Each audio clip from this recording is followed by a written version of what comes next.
خوشحالم این روزهای سخت و وحشتناک خیلی زود تموم شد و ما باز هم هستیم در خدمت شما برای معرفی آپارتمان تو شهر پردیس، امن‌ترین شهر جدید تهران، شهری که تو این روزهای پرتنش و ترسناک خدا رو شکر بسیار امن بود و اکثر تهرانی‌های عزیز مهمان ما بودن.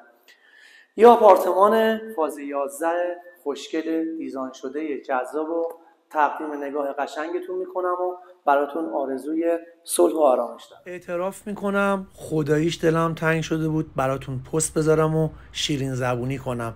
نبودین ولی یادتون تو قلب و ذهنم بود. از خوبیای شهر پردیس هرچی بگم بازم کمه.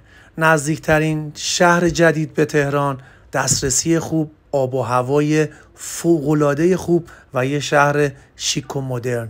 آپارتمان امروز فاز 11 پردیسه، یعنی نزدیکترین لوکیشن به تهران.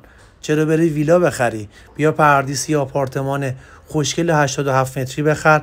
هر موقع دلت گرفت، هر موقع شرایط ترسناک شد، بیا پردیس و ریلکس کن و زندگی کن. یه دونه 11 کامنت کن، شرایط خوب، قیمت فوق‌العاده این آپارتمانو با احترام برات دایرکت کنم. خدایی عجب ویویی داره. به به.